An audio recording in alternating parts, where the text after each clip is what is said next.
So this is Dreamweaver, and the question that I'd like Eagle to go into more is one of the big issues that I had when I stepped on this path is I came from a big technology background, and the languaging of stepping onto a spiritual path was really difficult for me.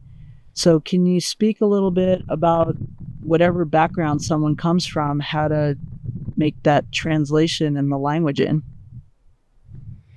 Sure. So the question that I'm hearing is the difficulties with language and terminology that people face when they're trying to speak to the spirit world, basically. And the thing is, when you're coming off of a career that uses a specific language like Spanish or English in this case, terminologies are usually developed for the kind of studies that you have been involved in. For her, it was technology. For me, it was in farming, in agriculture, not agriculture as you know it today, which is mostly corporate farming, but family farm agriculture, where you had to be in relationship to the plants as part of you. That's a different story, and I don't want to get all activated about that. But the trees are going to speak in images and symbols of imprints. The mineral world is going to do the same thing. They don't speak in English, and they don't speak in a specific language. Now, I taught Dreamweaver a lot of native songs, and we use a native language because it doesn't use nouns most of the time. It's a movement of exchange. It's a voice of sound waves that allows a connection to be made, and the spirit of what you're talking to can respond in a way that you can have an interpretation in your language pretty quick. But if you don't have a language that is more neutral that way, you're going to have difficulty communicating interspecies to the minerals, to the crystals, to the sky, to the clouds, whatever it is. So language is a really big barrier, and you got to get out of your head about it being in English words. And if you do use English words, you got to think them in terms of being metaphoric or symbolic. I'm using this word in the symbolic flavor to give you a broad definition, a flavor, rather than the specific definition as you would read in the dictionary. And it's a problem. I still have a problem with a lot of friends today. They don't know what the hell I'm talking about half the time because I'm speaking with the same words they use, only they're using a Webster type cultural definition, and I'm not. I'm using a symbolic reference point. We have two totally different languages. Language of symbols and interspecies communications is just that. It's a sound wave. That's why musicians can translate a message with their instruments.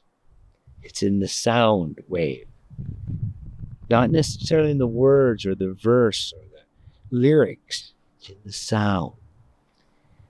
So often, I'm going to use a different example in the sound in music. In the blues, they call it call and response.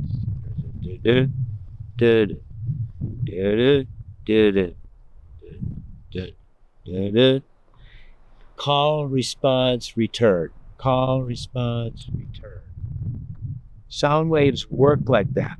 Same with the messages given from other species. It's a call, a response, and a return. So it's a cycle. Cycles and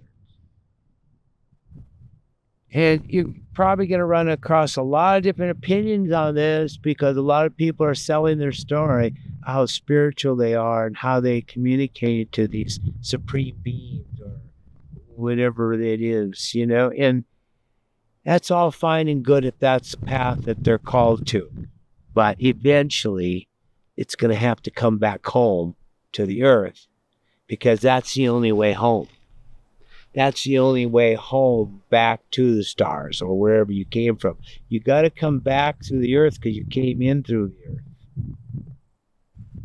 So at some point, you have to come back to an interspecies communication to make that journey. And I will argue that for a long time. And because I've proved it too many times. So language, terminology, they're all great, but in the end, they don't mean anything.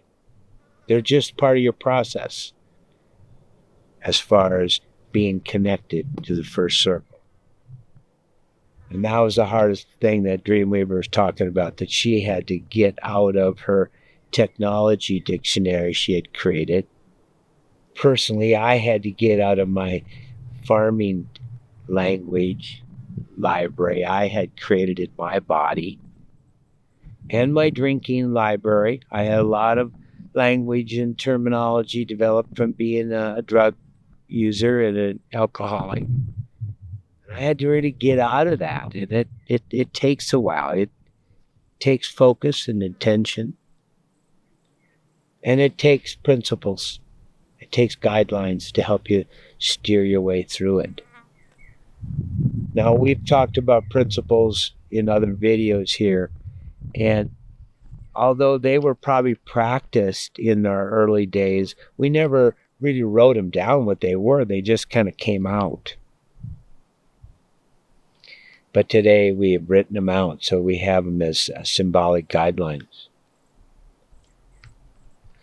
Anyway, I hope that really helps some of you that are waking up and looking at decisions, whether you're going to step onto a path of waking up or you're going to step on a different path. Anyway, in any case, might be something to it.